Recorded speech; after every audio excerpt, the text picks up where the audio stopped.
For Monday, May the 12th, 2025.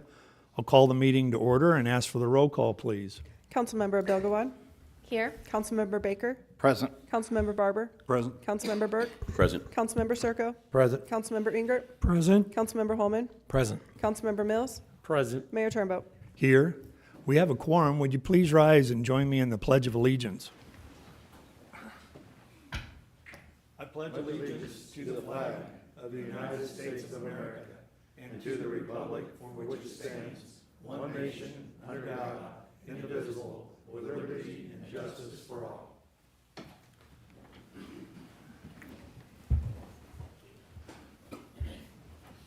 Alrighty. Alrighty.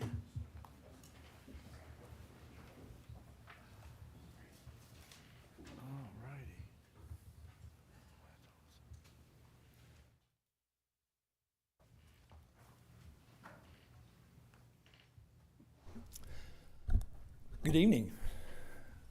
So I'm honored to continue to serve the people of Raymore as mayor, and I am incredibly grateful to be sharing my 10th annual State of the City address for you. First, I would like to thank our voters for approving the public safety sales tax at the polls last month. The ability to add more sworn police officers to our department is absolutely critical to the safety and success of our department and our community. When we think of some of the best qualities of Raymore, safety is at the forefront. With an adequately staffed police force, we can continue to serve our people in a way that is expected and necessary for a safe and thriving community. Police response times, proactive police work, and increased officer safety are all directly linked to appropriately staffed shifts. So I sincerely thank you once again for supporting our police so they can best support you. And speaking of a safe and thriving community, we have had the great pleasure of welcoming many new businesses to Raymore in the past year, including the much anticipated Chick-fil-A, as well as Nona's Trattoria, Baskin Robbins, Omar's Famous Popcorn, Luminaire Aesthetics and Wellness, Peak Auto Group, Wild Bill's Tobacco, Laney's Gallery, Polished Pour Bartending, the Matt Hawker Agency, and Zen Den Spa. Also, Baked by Bobby has expanded into the painted posy with the storefront. If you haven't been there, you need to go by, especially when they're fresh. They're really good. And we have new local owners of Qdoba who are interested in really being a part of our community. The new owners of Village Car Wash have made significant improvements to that facility. If you haven't seen it, they just finished it, and I know it's a brushless wash, but it looks pretty nice over there. I haven't had a chance to try it yet. And we also congratulate and welcome the new owners of Taste of China, Blush Boot Camp, Raymore Smokes and Liquor, Classy Cuts, Dave's Bike Shop, and by the way, that's owned by another mayor, the mayor of Smithville, if you hadn't heard, and the new Pine Street Bar and Grill. Haven't been there yet either, but I hear it's amazing. What an amazing list of businesses we can support locally. We also have businesses reinvesting and expanding in Raymore, with Walmart investing more than $3.3 million into a remodel of its supercenter in the last year. The Barn, which is an extension of the Quilted Cow, just celebrated a ribbon-cutting ceremony. The Barn is a space for community events and classes for beginner and experienced sewists and quilters. It's an amazing space for creatives in that realm. In the not-too-distant future, Einstein Brothers Bagels, we've been talking about them for the last several months, hopefully they'll get open soon, Pacific Dental, and 816 Barbecue, that's ATE16 Barbecue. They have had a food truck on our premises for the last couple of years. Pretty good barbecue. They're going in where 331 used to be. Hopefully they'll make it and do well there. And they'll be opening in town. We're thrilled and honored to have businesses that not only choose Raymore for their home, but continue to invest in it. Another valued partner is Van Trust, whose Raymore Commerce Center has brought more than 1,500 jobs to our community within the last year and a half. They're constructing the extension of Dean Avenue to 195th Street and making intersection improvements on 195th Street at the I-49 underpass with the assistance of the governor's cost share program. Additionally, Van Trust will soon begin construction of Building 5, the first building in the Raymore Commerce Center South development. Just 2 years ago, during our efforts to stop a landfill development that threatened our community, the impact of our city's progress and growth was unmistakable.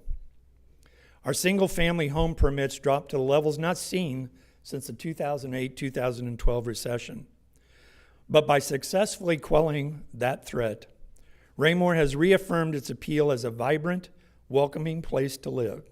In fact, home permits surged nearly 70% last year, and we're on pace to surpass that growth again this year. We're proud that families continue to choose Raymore as their home, and we're working every day to ensure it stays that way.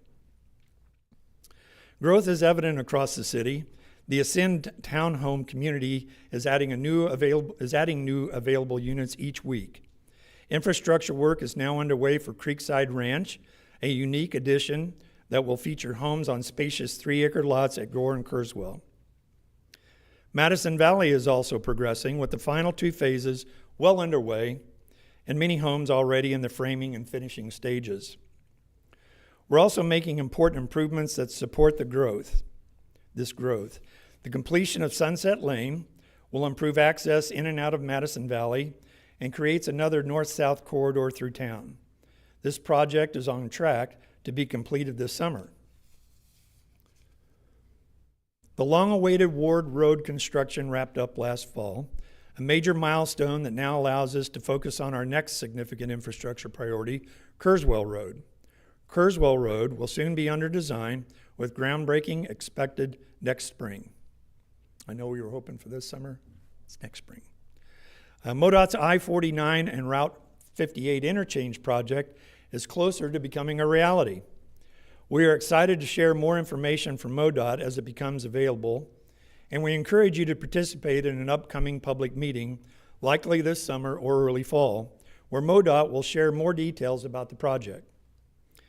And it's not just roads we're excited that another long-anticipated project is also moving forward, the Parkside Dog Park. This new amenity, located at 163rd and Madison, on land donated by the Parkside Development, will soon be entering the design phase. We're shaping the future with Raymore Blueprint 2045, our comprehensive plan for community and economic development. This plan serves as our roadmap for the growth and progress of Raymore, focusing on key initiatives that will guide the physical development of the city in the coming years. It outlines clear goals and objectives that align with our shared vision for a vibrant, prosperous community. We continue to be inspired by the dedication and excellence of those who serve our community.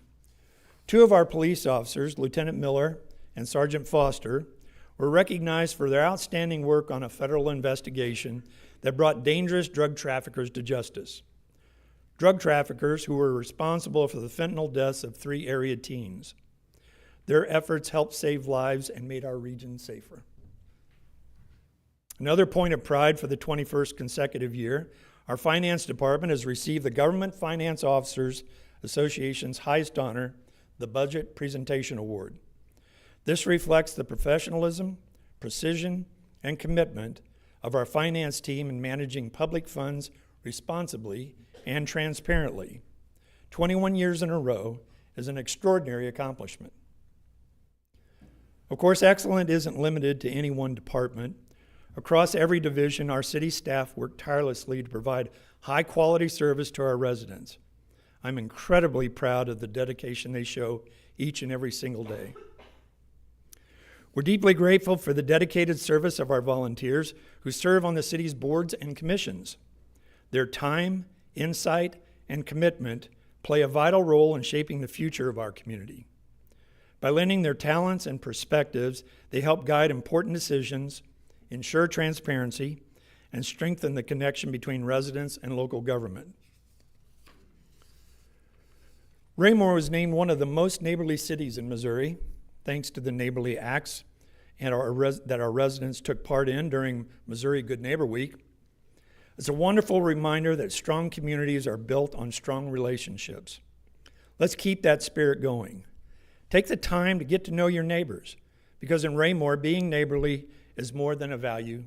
It's who we are. As we look to the future, I want to encourage every resident to get involved, whether it's volunteering for a board or commission, participating in a community event, or simply helping out a neighbor. You can make a meaningful impact. We do face challenges, every city does, but I believe without a doubt that the state of our city is strong, and together we can make it even stronger. Let's continue working toward a future where our community is not just a place we live, but a place we love, a place that is safe, welcoming, and full of opportunity, a place where we look out for one another and where everyone can express their opinion in shaping what comes next. Thank you for being a part of this journey and for all that you do to make our city a great place to call home. God bless you, Raymore.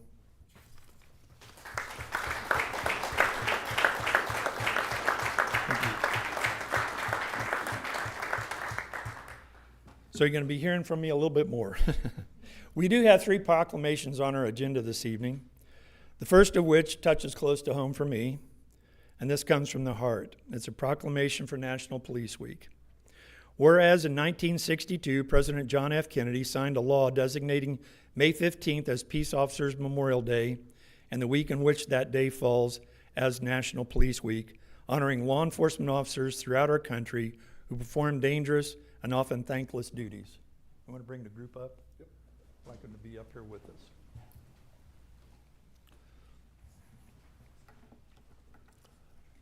I love seeing so many uniforms.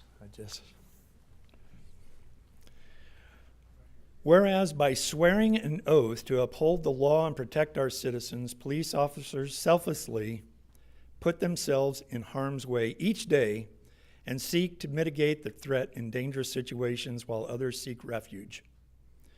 And whereas during every crisis, officers recognize and accept their critical role in protecting communities at increased personal risk to themselves. And whereas during this time, we must be especially mindful to pay tribute to officers who have given their lives and made the ultimate sacrifice in the performance of those duties, as 22 officers have already done in 2025. And whereas the outstanding officers of the Raymore Police Department are committed through oath and personal fidelity to provide dedicated service and protection for our community, and whereas it is both important and proper that the citizens of Raymore recognize the tremendous duty and responsibility borne by our police officers, not just during this special week, but all throughout the year. Now therefore I, Christopher P. Turnbow, Mayor of the City of Raymore, Missouri, do hereby proclaim the week of May 11th through 17, 2025 as National Police Week in the City of Raymore to honor the men and women whose diligence and professionalism keep our city and citizens safe. In witness whereof I have hereunto set my hand and caused the seal of the City of Raymore to be affixed this 12th day of May, 2025. Accepting the proclamation. Oh, yeah, everybody squeeze in here.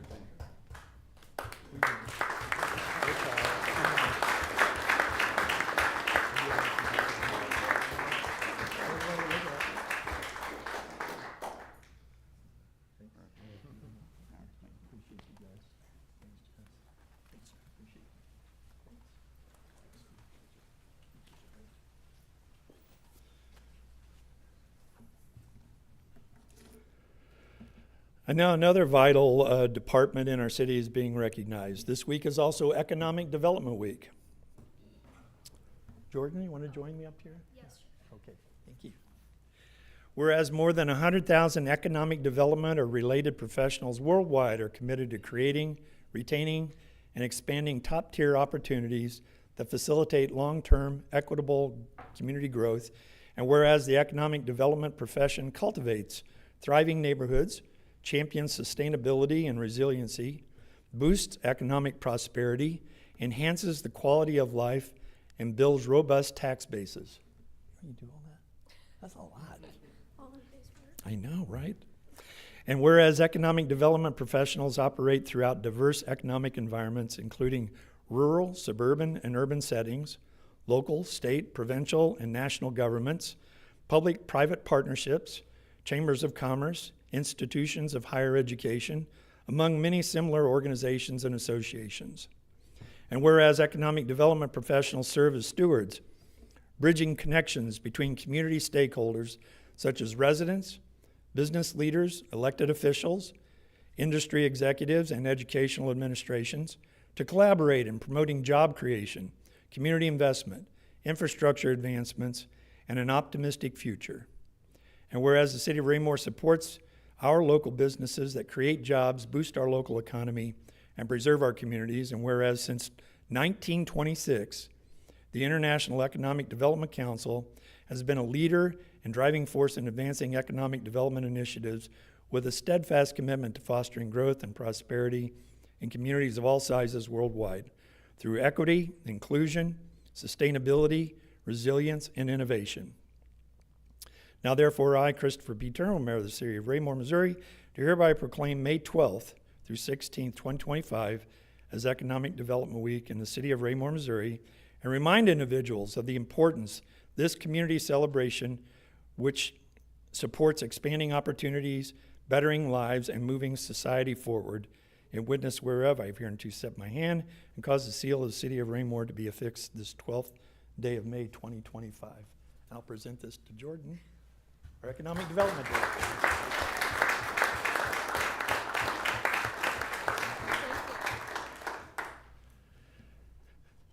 And finally, the real grunt workers on the streets. We want to recognize our National Public Works people. This is National Public Works Week as well. Don't forget them. They work their butts off and get very little recognition. And I hope this proclamation brings a little bit of recognition to you guys for the work that you do, because we really love you and appreciate you. Whereas public works infrastructure, facilities, and services are of vital importance to sustainable communities and to the health, safety, and well-being of the people of Raymore. And whereas such facilities and services could not be provided without the dedicated efforts of public works professionals, engineers, managers, and employees from the state and local units of government and the private sector, who are responsible for and must plan, design, build, operate, and maintain the transportation, water supply, sewages, and refuse disposal systems, public buildings, and other structures and facilities essential to serve our citizens. And whereas it is in the public interest for the citizens, civic leaders, and children in the United States of America to gain knowledge of and to maintain an interest and understand the importance of public work and public works programs in their respective communities.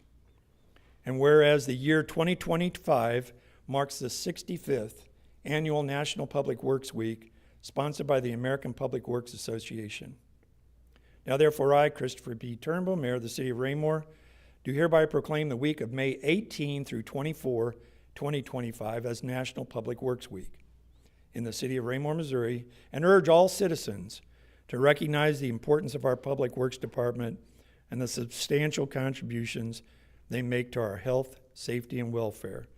And witness whereof I have hereunto set my hand and caused the seal of the City of Raymore to be affixed this 12th day of May, 2025. So who's going to... Guys, move in. Everybody get...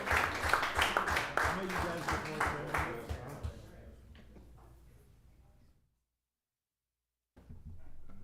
Thank you, guys. I really do appreciate everything you guys do. Thank you. Thank you. Thank you, sir.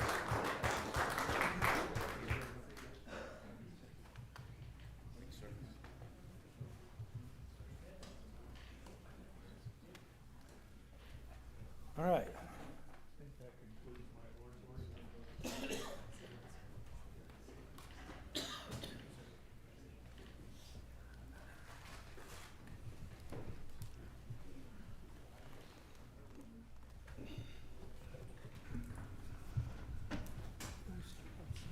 Thank you. Thanks, buddy.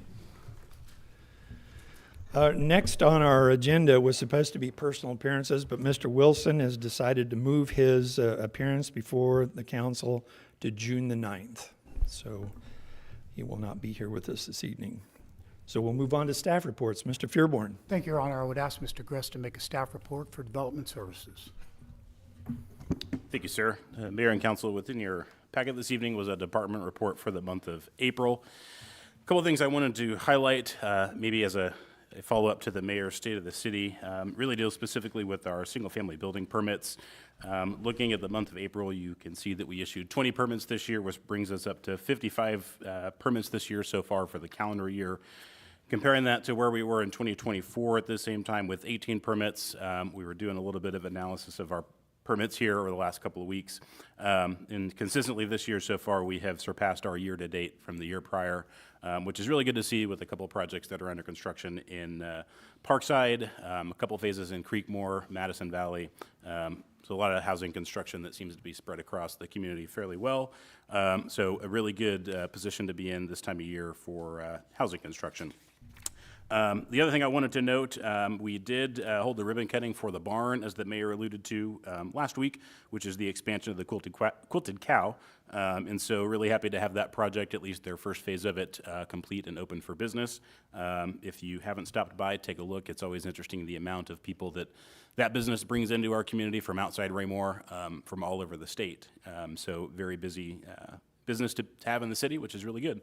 That would conclude my staff report for April. I'm happy to answer any questions. Thank you, Mr. Gress. Anyone have any questions of Mr. Gress? Thank you, sir. Mr. Fearborn. Thank you, Mr. Gress. I would ask the chief to make a report for the police department. My report has started off the same for the last two reports, as the weather is getting warmer. I've been watching some of the social media groups, and on those groups, we've had people talking about issues with folks showing up on their Ring cameras, knocking on their doors, leaving, ringing their bells, ringing the doorbell, and then leaving, and then also just kids doing pranks. Social media is a good place to share the information, but it would be better if they would include us here at the police department, calling the non-emergency number and reporting some of those shenanigans that are going on, so we can at least identify those folks may be connected to some other things going on in the neighborhood. Same thing with some of on the same groups, some solicitor issues. Some are saying that they have permits when they don't. Some are saying that the folks are being aggressive when they're trying to sell. Again, calling the police and letting us know where they're at the time they're there. So that lets us identify the individuals, and it also helps us identify the company. And when we identify the company, and that may affect their application being denied if they're going out in the neighborhoods and knowing that, they're not supposed to be out there without permits. The permits are always supposed to be in view on the individual. Some of the things that we're hearing that the solicitors are telling the community members is that they have a regional permit out of Kansas City. There's no such thing. They also are saying that, oh, my manager, this is one that's used all the time. The manager has all the permits with him or her. And I will tell you that a lot of these folks are from out of state. So it's best if our community or if the community contacts you all and you relay them back to us. We would really appreciate that, and being able to identify these folks and ensuring that they're getting the proper permits. And that's my report. Okay, thanks, Chief. Anybody have any questions of the chief? All right, hearing none, Mr. Fearborn. Thank you, Chief. Just a reminder, we do have a work session next Monday, May 19th. Currently 2 items on the agenda. We will be going through a comprehensive review of our current solid waste, recycling, and yard waste program. A lot of information that we want to be sharing with the council on various topics associated with that. And then the mayor will have several board and commission appointments to share with the council. That concludes staff reports tonight, sir. Thank you, Mr. Fearborn. Any questions of Mr. Fearborn? All right. Moving right along, next item is the consent agenda. We have 5 items this evening on the consent agenda. I'd entertain a motion to dispose any part or all of the consent agenda. Mr. Mayor. Ms. Abdelgawad. Mr. Mayor, I move that we approve the consent agenda, including item A, City Council meeting minutes from April 28th, 2025, Item B, Fox Ridge Drive Storm Inlet and ADA ramps, acceptance and final payment. Item C, Bridge and Culvert Cleaning and Repair, acceptance and final payment. Item D, Skate Park Replacement, acceptance and final payment. And item E, Ward Road Construction, acceptance and final payment, with an extra cheer from Ward 4. I get that. Thank you, ma'am. Is there a second? Yes, sir. I'll second the motion. Thank you, Mr. Holman. Motion's been made and seconded to approve the consent agenda in its entirety. Any further discussion? Hearing none, all those in favor of the motion? Motion carries unanimously 8-0. Thank you. We'll now move on to unfinished business. Could I please have the second reading of Bill 3958 by title only? The second reading of Bill 3958 by title only, an ordinance of the City of Raymore, Missouri, approving the Madison Valley Fourth Final Plat, a subdivision of land located in the southeast quarter of Section 9, Township 46 North, Range 32 West, Raymore, Cass County, Missouri. Thank you, ma'am. Are there any further questions on this? If not, I'd entertain a motion to dispose of this item. Mr. Mayor, Ms. Abdelgawad. I move that we approve Bill 3958, the Madison Valley Fourth Final Plat. Thank you, ma'am. Is there a second? Yes, sir. I'll second the motion. Thank you, Mr. Holman. Motion has been made and seconded to approve the second reading of Bill 3958. Any further discussion? Hearing none, all those in favor of the motion? Motion carries unanimously, 8-0. Thank you. Could I please have the second reading of Bill 3959 by title only? Second reading of Bill 3959 by title only, an ordinance of the City Council of the City of Raymore adopting William N. Marshall III as the city prosecutor for the City of Raymore, Missouri, and authorizing the execution of the extended and amended contract for services. Thank you, ma'am. There's no further questions. I'd entertain a motion to dispose of this item. Mr. Mayor, Ms. Abdelgawad. I move that we approve Bill 3959, award of contract for the city prosecutor, William N. Marshall. Thank you, ma'am. Is there a second? I'll second the motion, sir. Thank you, Mr. Holman. Motion's been made and seconded to approve the second reading of Bill 3959. Any further discussion? Hearing none, all those in favor of the motion? Motion carries unanimously, 8-0. Thank you. Could I please have the second reading of Bill 3963 by title only? The second reading of Bill 3963 by title only, an ordinance of the City of Raymore, Missouri, amending provisions of the Criminal and Traffic Code. Thank you, ma'am. Are there any additional questions on this particular item of staff? If not, I'd entertain a motion to dispose of this item. Mr. Mayor, Ms. Abdelgawad. I move that we approve Bill 3963, amendments to the Criminal Code and Traffic Code. Thank you, ma'am. Is there a second? Yes, sir. I'll second the motion. Thank you, Mr. Holman. Motion's been made and seconded to approve the second reading of Bill 3963. Any further discussion? Hearing none, all those in favor of the motion? Motion carries unanimously, 8-0. Thank you. Could I please have the second reading of Bill 3961 by title only? The second reading of Bill 3961 by title only, an ordinance of the City of Raymore, Missouri, authorizing the city manager to enter into an agreement with Phillips Paving Company, Inc. for the 2025 Street Preservation Project, City Project Number 25-471-201, in the amount of $1,393,180, and authorizing the city manager to approve change orders within established budget constraints. Thank you, ma'am. Are there any further questions on this item? If not, I'd entertain a motion to dispose of this item. Mr. Mayor, Ms. Abdelgawad. I move that we approve Bill 3961, award of contract for the 2025 street preservation. Thank you, ma'am. Is there a second? I'll second the motion, sir. Thank you, Mr. Holman. Motion's been made and seconded to approve the second reading of Bill 3961. Any further discussion? Hearing none, all those in favor of the motion? Motion carries unanimously, 8-0. Thank you.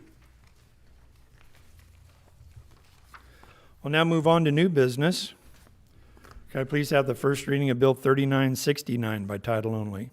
The first reading of Bill 3969 by title only, an ordinance of the City of Raymore, Missouri, amending the zoning map from C2 General Commercial District to C2P General Commercial Plan District for a property described as Hibner Acres, Lot 1B, a tract of land located in Raymore, Cass County, Missouri. Thank you, ma'am. This item requires a public hearing, so I'll open the public hearing at this time and ask for a staff report. Thank you, sir. I would ask Mr. Gress to begin the staff report on this item. Thank you, sir. Mayor and Council, the request before you this evening is a rezoning request that was filed by Mike Blythe, who's the property owner and represents Outbranched Properties LLC, a branched out gutters. They're a local business here within the city of Raymore. They're requesting to rezone the subject property from its current C2 General Commercial District to C2P, which is the General Commercial Plan District, with a concept plan that has been attached to the request that is included in your packet this evening. Surrounding this property is primarily C2 General Commercial District to the northeast and south, with R2 single and two-family residential zoning existing on the property to the west. Looking at some of the history of this project, we did, since it does require a public hearing, rezoning requests do require that a Good Neighbor meeting be held. We held one of those meetings on March 26th earlier this year at Centerview.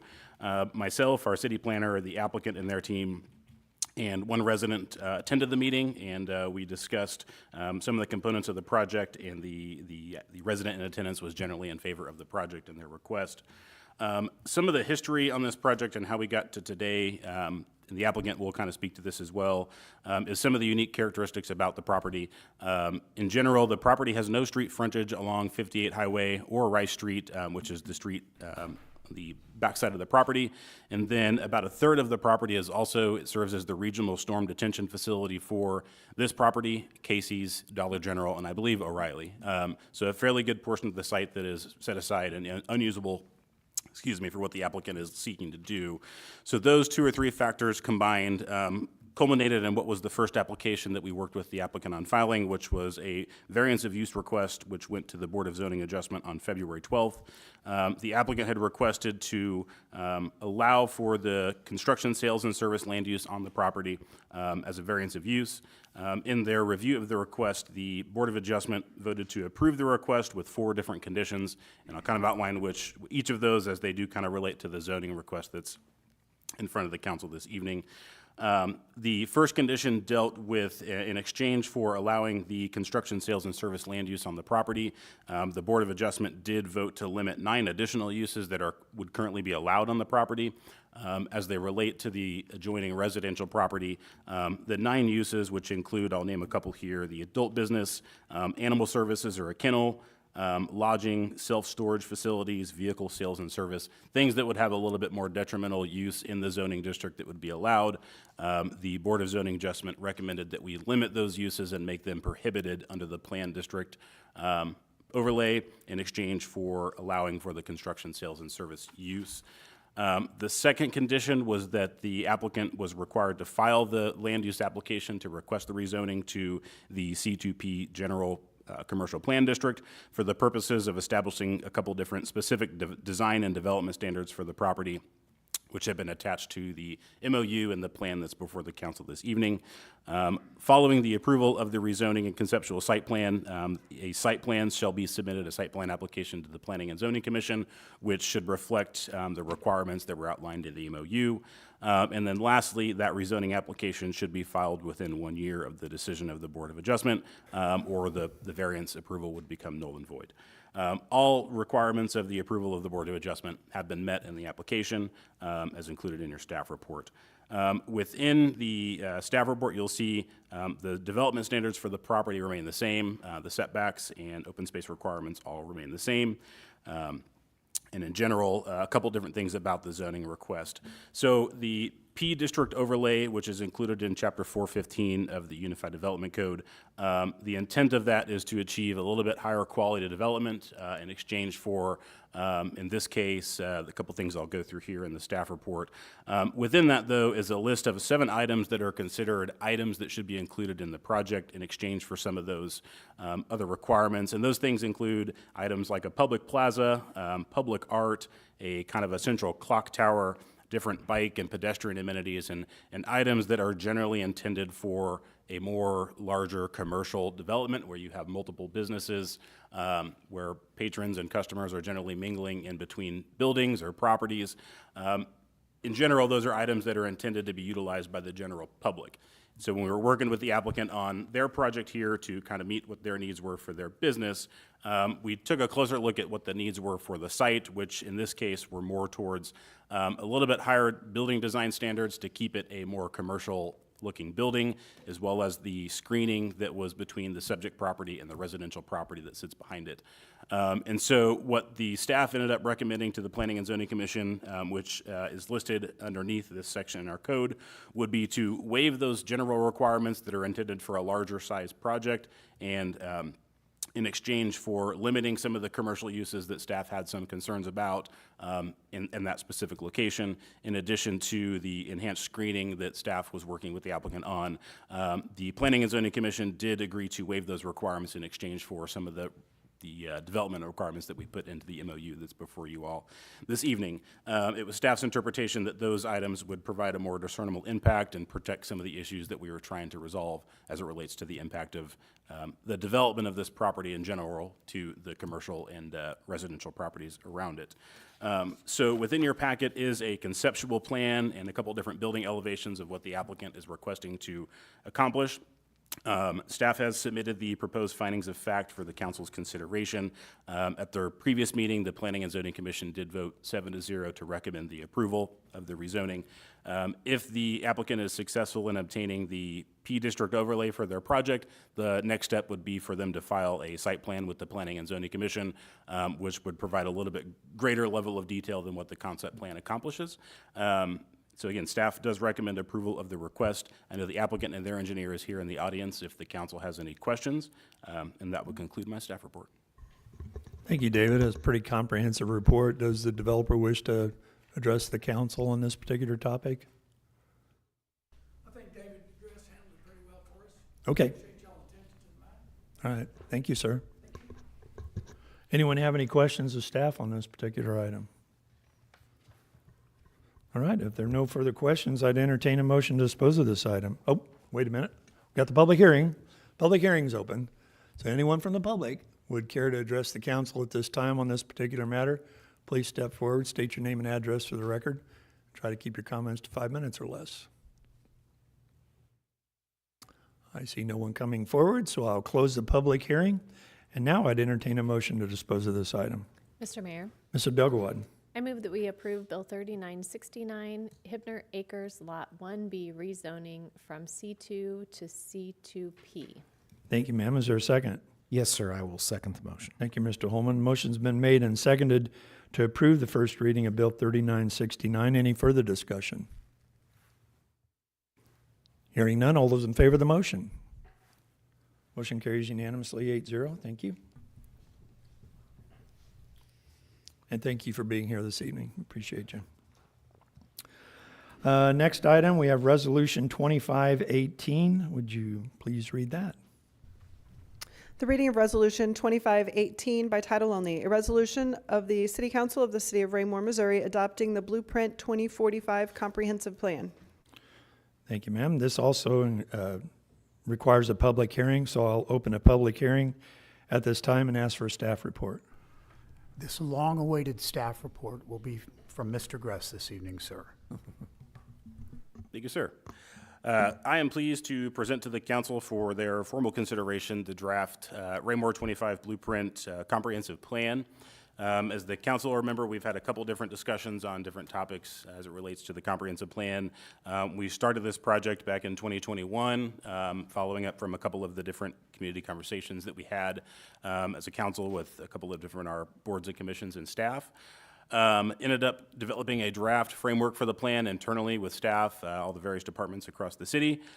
Following the completion of our internal draft, we contracted with a consultant to help put everything together and put it in kind of a nice looking plan format, which is what you all have before you this evening.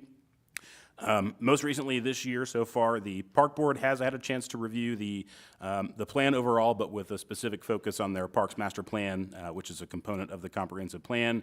Their February 25th meeting, they did pass a resolution recommending adoption of the overall plan as well as the Parks Master Plan.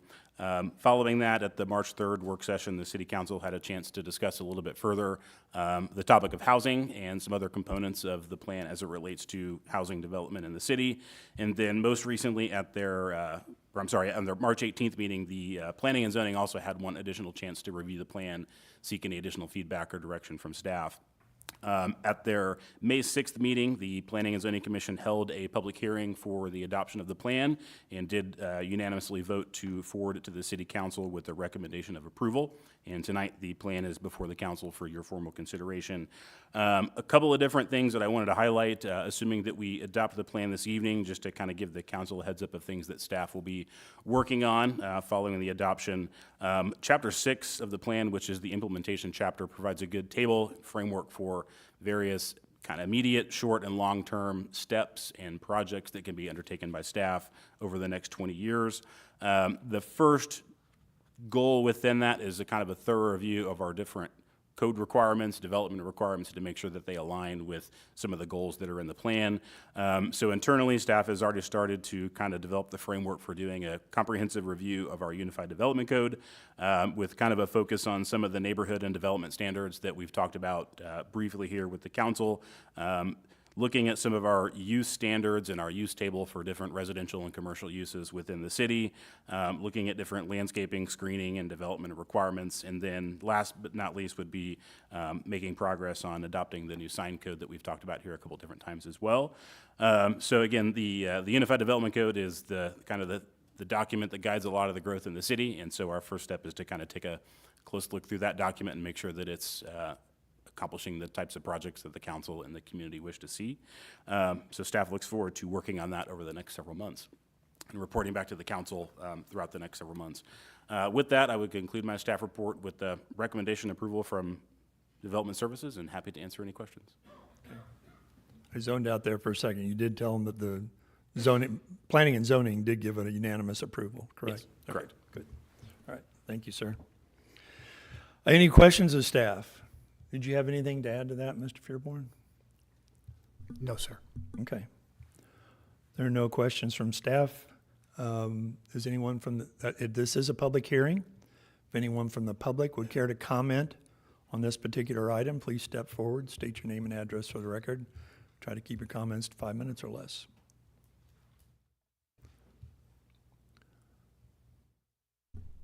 Sean Siebert, 1813 Southwest Fountain Drive. Question for Mr. Gress. Where would we find that information today?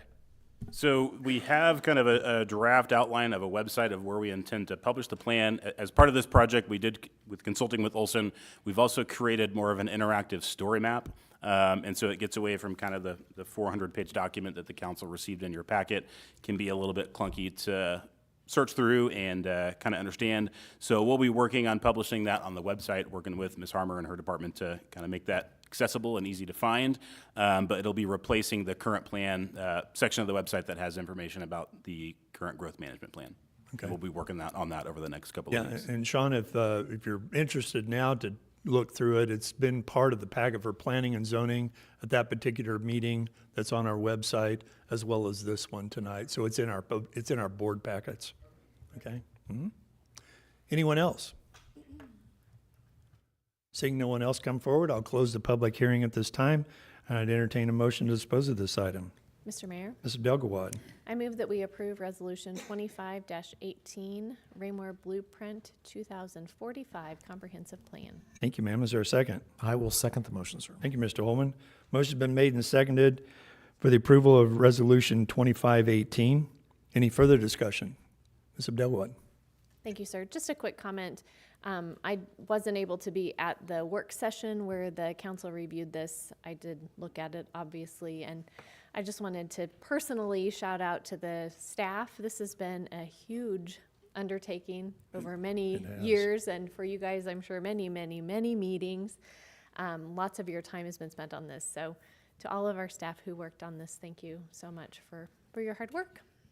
Thank you, ma'am. Anyone else? Mr. Holman. Just a little bit of more comprehensive look. I concur with Councilmember Abdelgawad's statements. This is not just a long time in the making. This process has lasted a number of years. We've had different department plans for quite a while. Mr. Fearborn asked us to consider the strategic plan, which was a number of years ago. We had multiple community conversations and input, and then we started this process now culminating in the document in front of us. But what's it been, 5-6 years, sir? If you go all the way back to the strategic plan, even longer, and the strategic plan, of course, the four columns of the strategic plan, the pillars, are a significant starting point for this. But staff's whole goal with this was to bring all of the plans together so that one plan does not conflict with another one, and it eliminates those silos when we're looking at any type of development that's coming forward. So we Thank you. appreciate the council's support and patience. Thank you. Thank you. Anyone else have anything? Hearing none, all those in favor? Passes unanimously 8-0. Thank you. Could I please have the first reading of Bill 3967 by title only? The first reading of Bill 3967 by title only, an ordinance of the City of Raymore, Missouri, authorizing the city manager to enter into an agreement with Wilson and Company, Inc. for the Kurzweil Road Design Project, City Project Number 25-451-301, in the amount of $660,015, and authorizing the city manager to approve change orders within established budget constraints, and authorizing the mayor to declare this as an emergency. Thank you, ma'am. Is there a staff report? Thank you, Your Honor. I would ask Mr. Salisbury to make a report on this agenda item. Thank you, Mr. Fearborn, Mayor, members of the council. Tonight before you is the award of contract for the Kurzweil Road design in the amount of $660,015.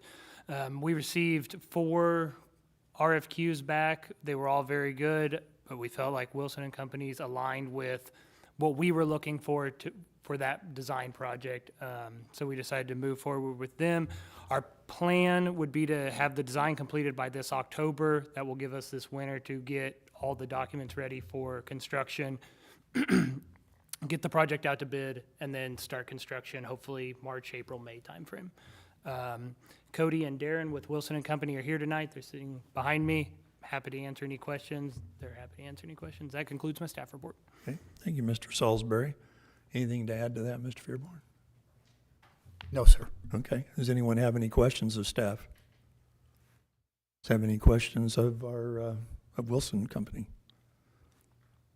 If there are no further questions, I'd entertain a motion to dispose of this item.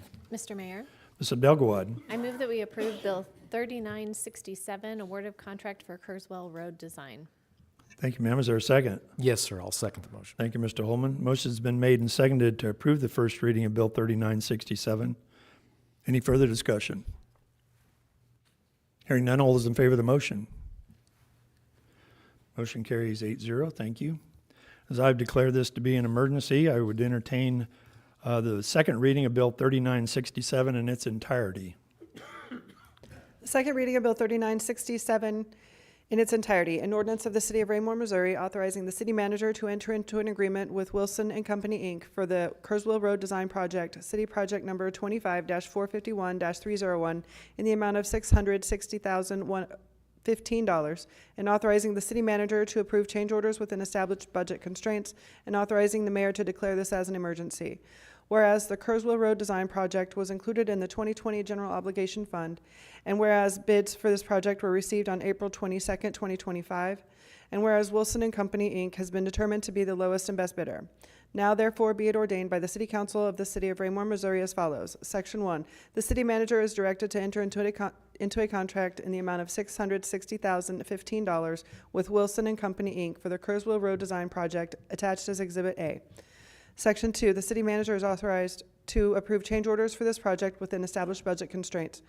Section 3, effective date. The effective date of approval of this ordinance shall be coincidental with the mayor's signature and the attestation by the city clerk. Section 4, severability.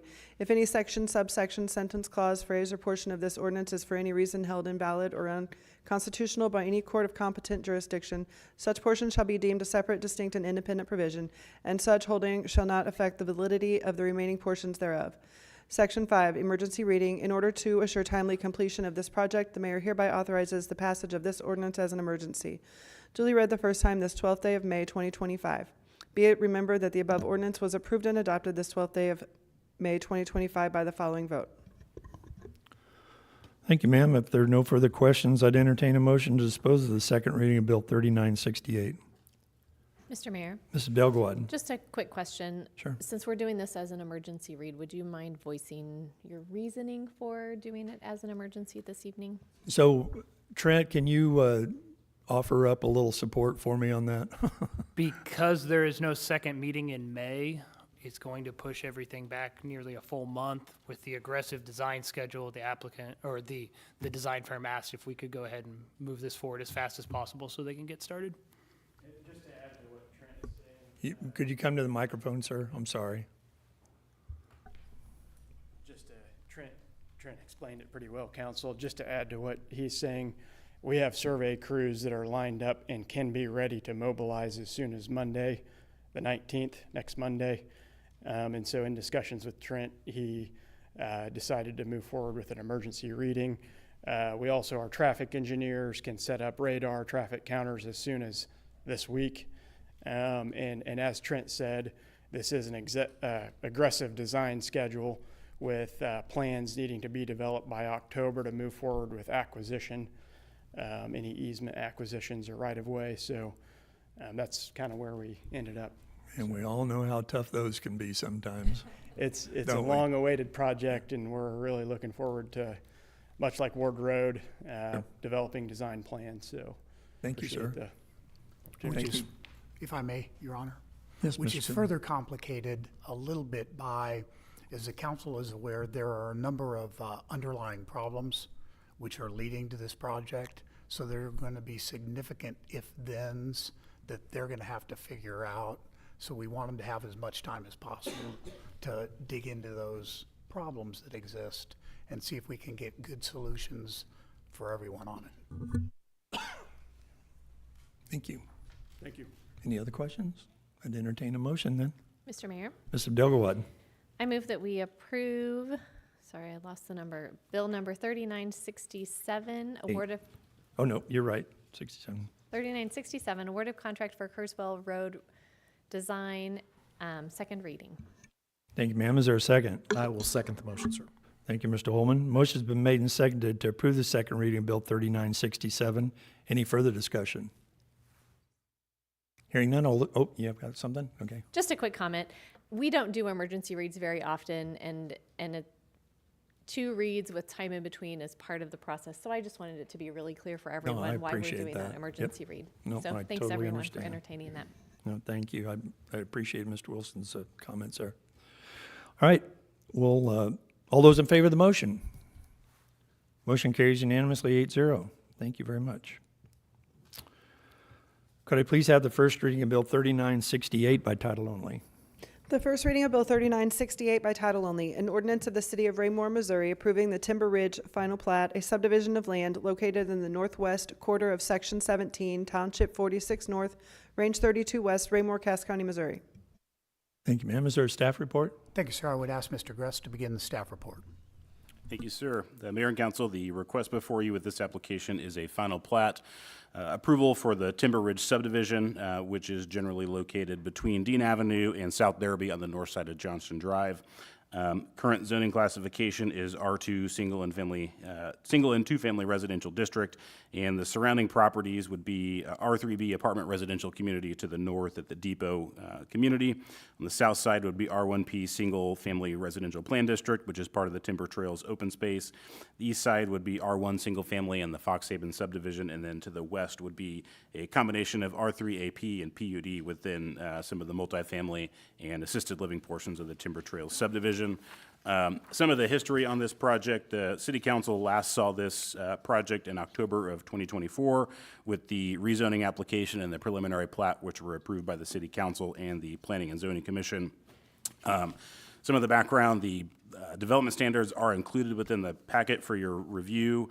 A couple of the staff comments that I wanted to draw some attention to. Under Planning and Zoning at the time, we did note that the street names that were listed on the final plat were not in conformance with the city's street naming and addressing policy. That was something that we wanted changed prior to them recording the plat. We've since worked that out with the applicant and got those street names changed over. So that comment has been resolved before it's made its way to the City Council. 2 other comments, and then I'll pass it over to Mr. Salisbury to kind of add some additional detail. As the council knows, that the Johnston Drive extension was part of a general obligation bond project for the city.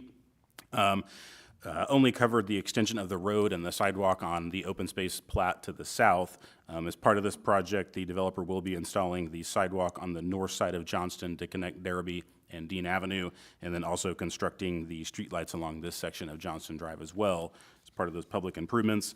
And then one thing to highlight, at the time that we had written this staff report, and I think at the time we were going through the rezoning application, we've been working to handle some of the stormwater runoff problems that exist in between the depot apartments, which have since been improved, as well as this undeveloped portion of the property, creating some issues between the abutting developments there. At the time, we had looked at the existing stormwater field inlets there and the possibility of maybe improving those or relocating those.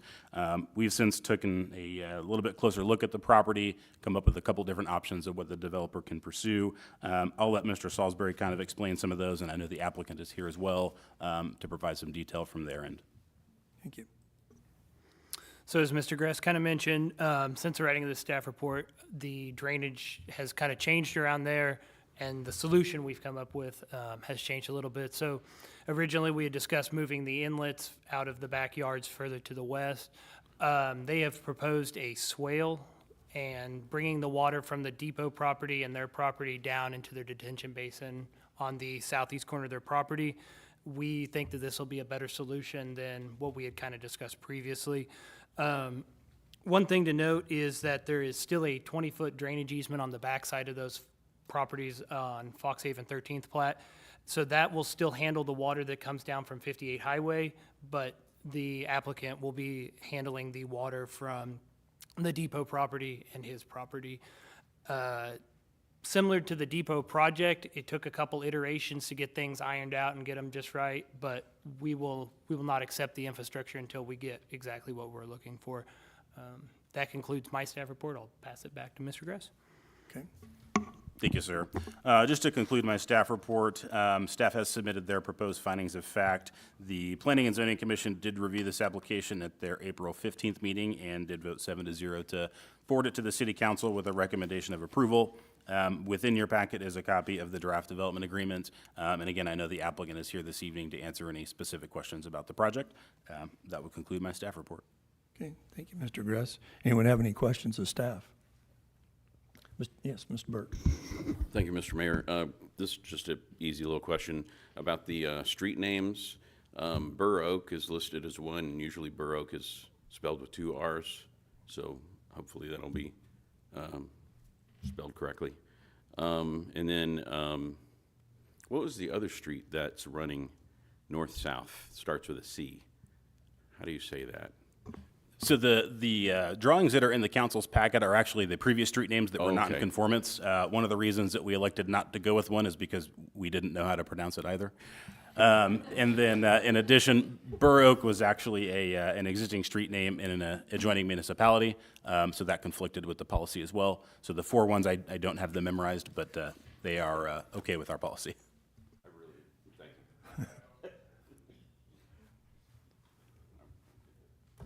Mr. Seaver, did you want to comment on that, on the road namings at all?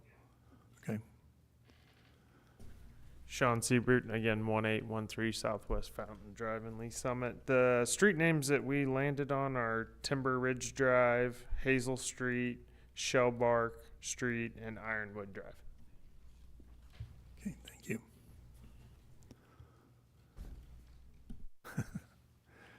Does anyone have any further questions of, yes, Mr. Go ahead, sir. Thank you.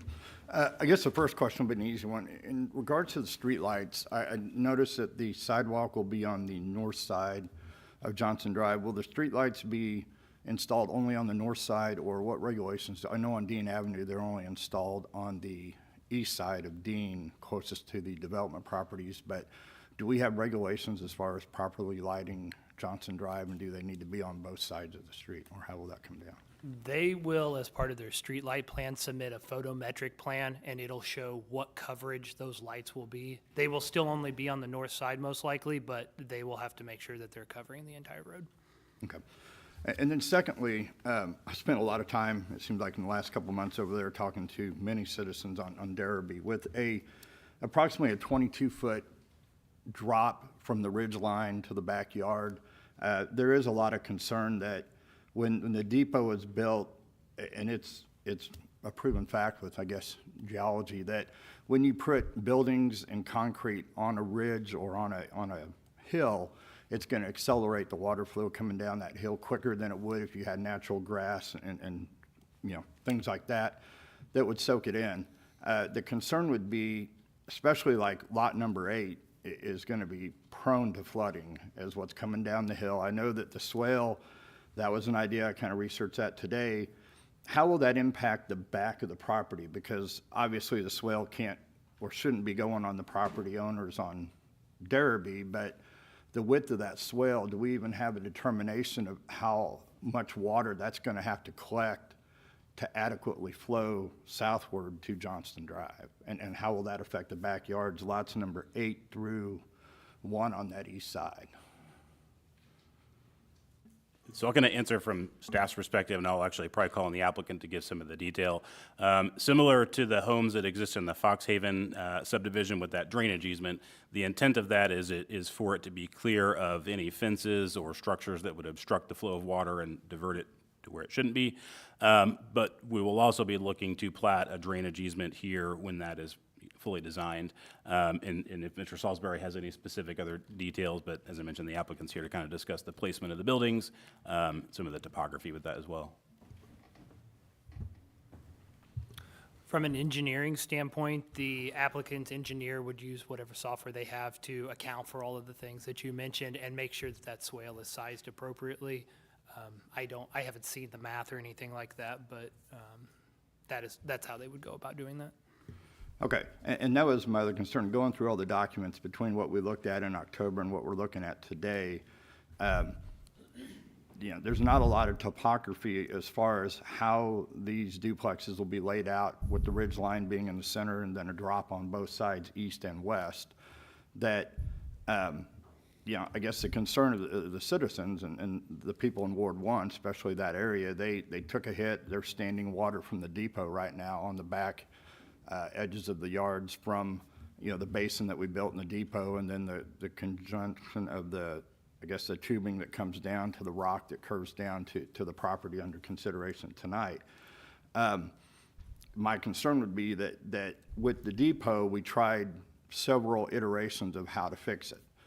Maybe it was a live and learn, but with this project here, knowing what happened with the depot, similar elevation changes, similar infrastructure going in. The concern would be, as we build roads and curbs, we know we can drain the water off a road or a curb into the drain system and wherever that's going to go. But when we talk about the property and the land between the houses and behind the house and all that, I just have a big concern that the rate of which water is going to flow down that hill is going to come a lot faster than it is now.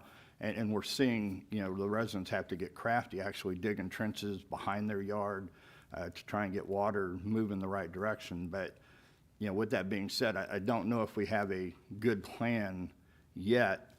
And knowing that what we've learned from the depot, that is an expense that the developer, has apparently agreed to undertake. It's just, how many iterations of this are we going to try before we get this right? And I don't think, I have no idea, that my expertise is not swales and all that, but, the one behind the depot is pretty wide. I mean, it's 8-10 feet wide where we laid the rock behind the depot coming off the hill. If you take 8 or 10 feet out of those backyards on properties 8 through 1, I mean, they're going to have a swale in their backyard next to their back door. And I don't know if that's going to be, I guess if the people choose to move in with that. I just think it's a solution that we may try, or we may try a smaller swale, but then if it floods, potentially damaging those new homes, but adding to problems that people already see on Derby. And I have asked them about the water coming down the 20-foot from 58 down to essentially Lucy Webb, and they don't see a whole lot of water coming from north to south. It's basically water coming from west to east is where they're getting most of the issues. And it has been excavated since the depot was built. It's all being fed right into that corner where lot number 8's at. So I do think that's going to be a choke point starting out on this project. From a developer standpoint, a lot of big equipment there. Are we changing elevation at all, or are we keeping it? I think the center ridge line's at 1,057 feet. Going down to where the residents are is 1,035. Are they maintaining that ridge line altitude, and then it's basically the townhomes will be built on a downward slope each way, or do you know? Anyone care to try to answer that? Mr. Siebert? Engineer had baseball tonight. We're cutting that ridge down about, I want to say it's about 10 feet down, but the property as it sits, half of it breaks one way, the other half breaks the other way. When the flooding upstream became an issue, I was at a meeting here at the city. I drove directly out there to see how we could address the issue within our project. And in our development agreement, it says we'll address any water issues between our project and the existing. The issue is that where the standing water is, where a lot of the flooding is about 70 yards from our property line. It's behind the depot. You got the standing body of water in a guy's backyard. What we've committed to with the city is that if we can get that water to our property, we'll be able to handle it. But kind of the issue is it's a neighbor, the neighbor, I think it's 1 or 2 yards.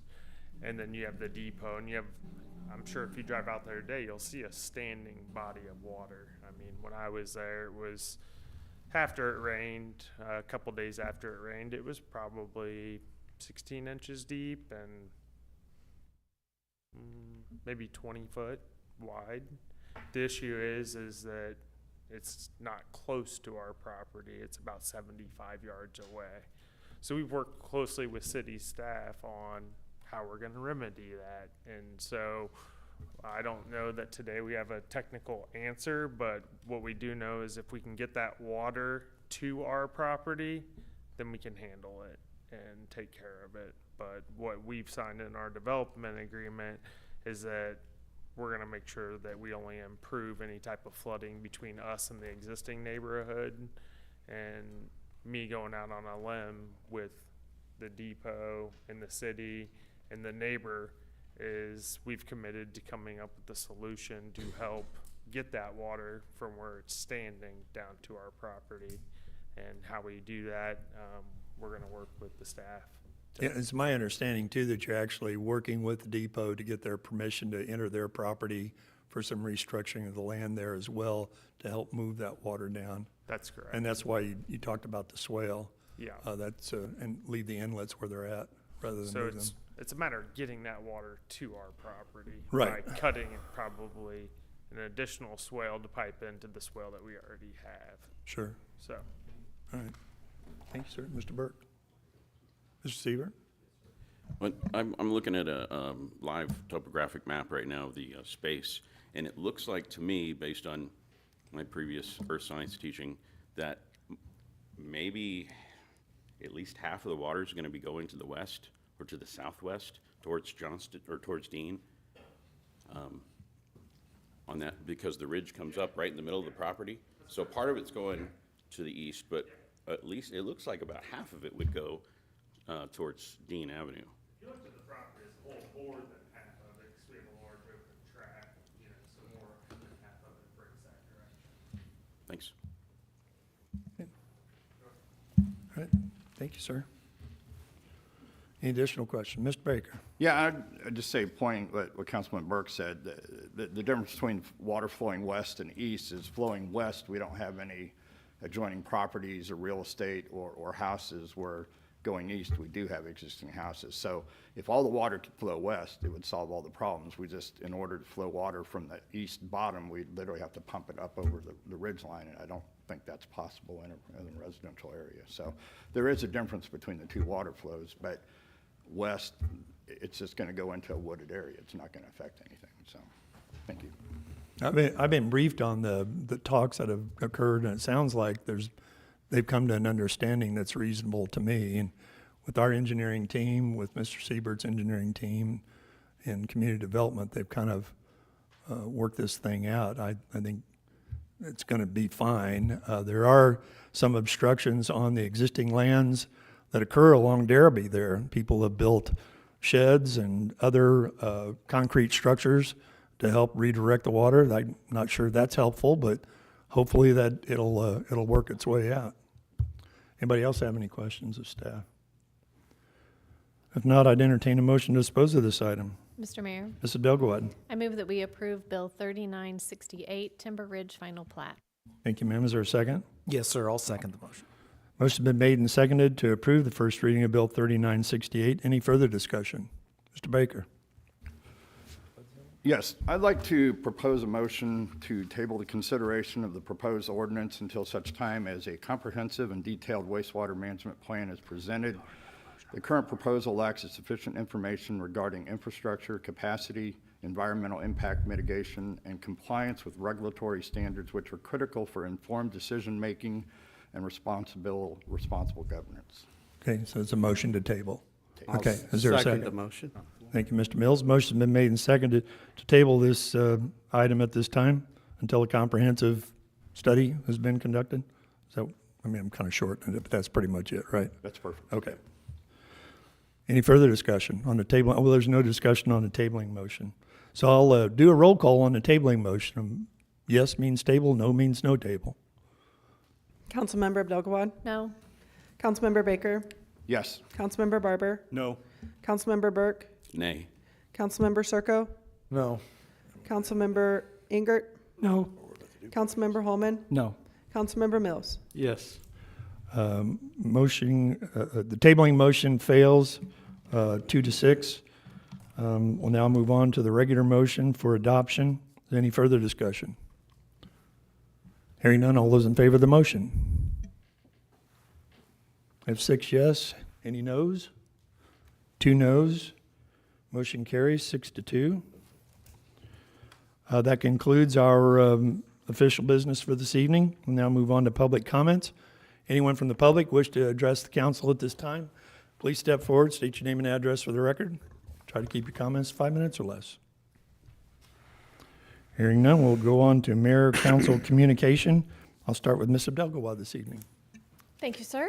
I'll be brief. I'll start by commending you on your State of the City speech. I like the way you really did a nice job highlighting all of the different things going on, new things that have come this year and new things that still are coming, and kind of a call to action for people in the city to be a part of what we do. So nice job on that.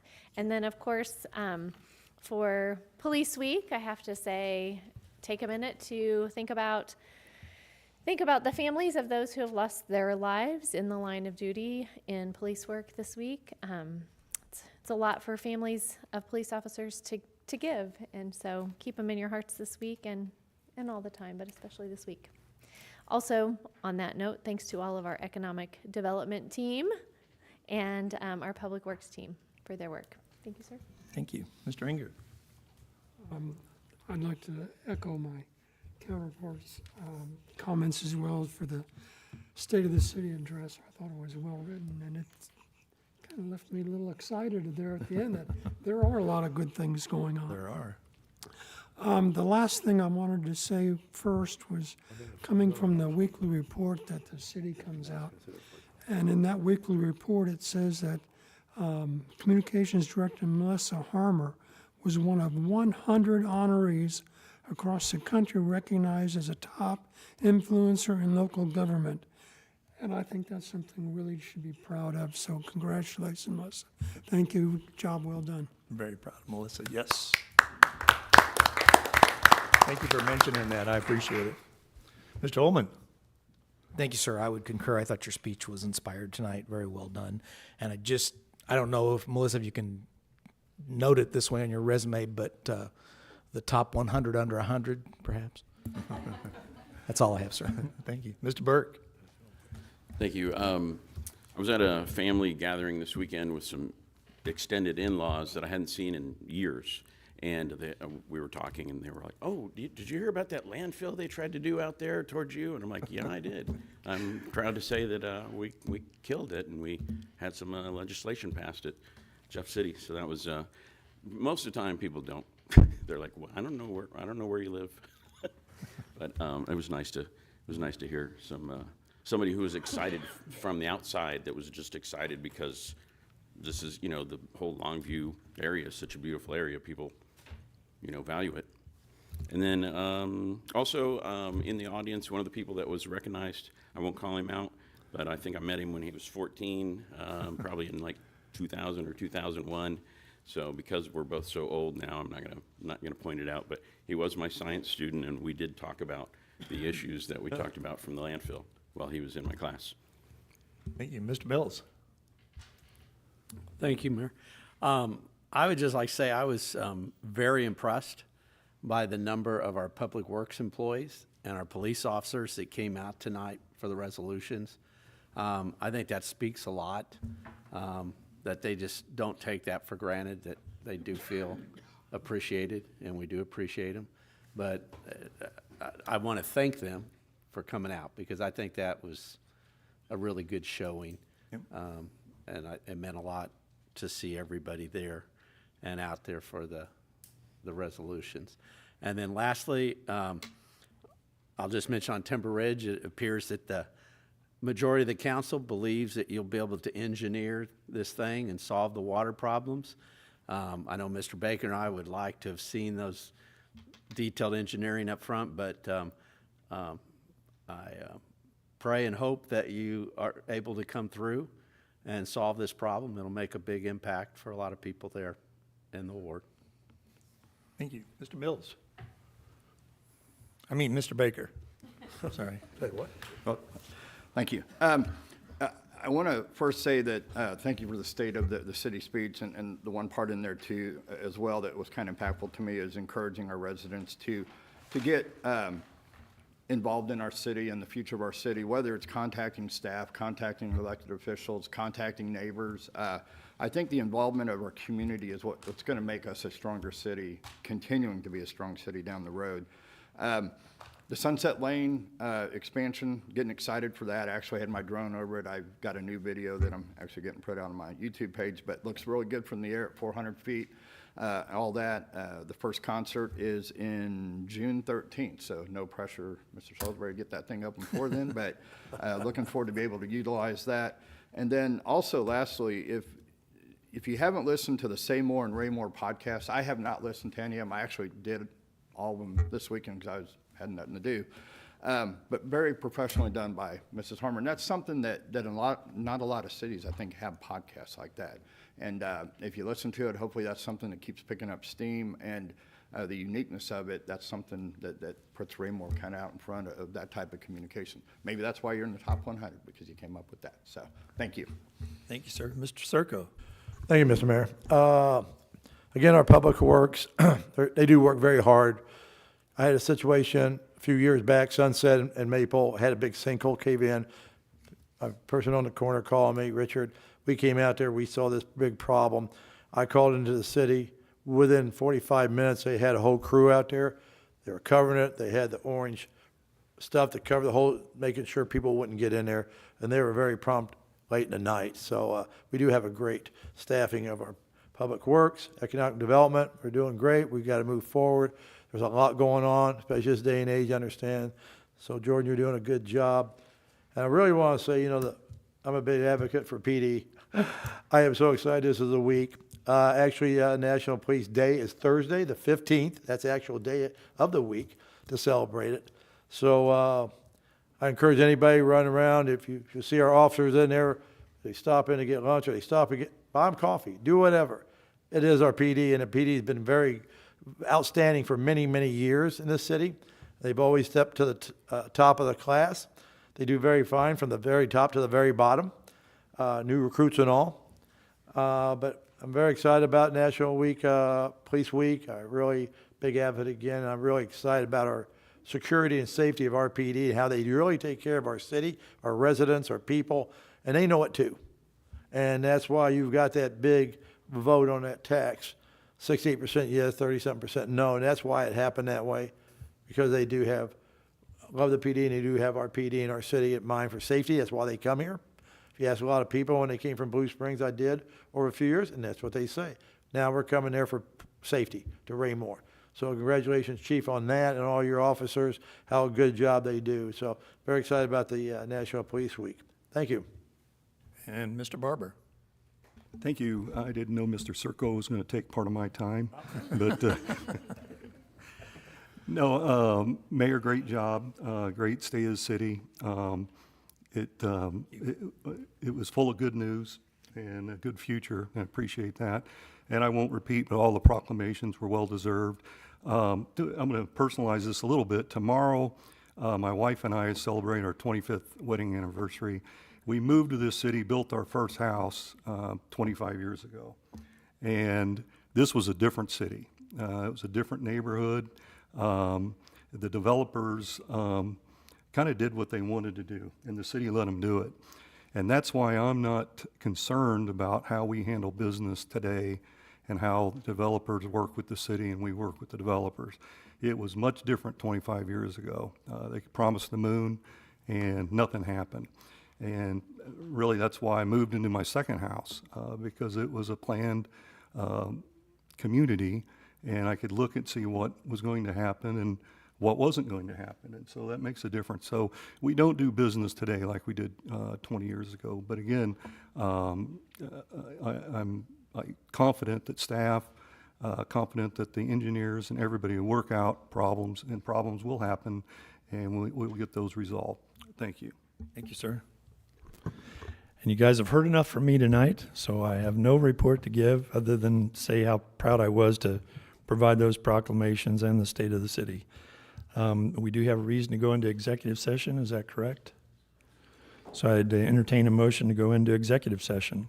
Mr. Mayor, Mr. Abdelgawad, I move that the council enter into executive session to discuss litigation matters. thank you, ma'am. Is there a second? I'll second the motion, sir. Thank you, Mr. Holmes. Motion been made and seconded to go into executive session. Could I have the roll call, please? Councilmember Abdelgawad? Yes? Councilmember Baker? Yes. Councilmember Barber? Yes. Councilmember Burke? Yes. Councilmember Circo? Yes. Councilmember Ingert? Yes. Councilmember Holman? Yes. Councilmember Mills? Yes.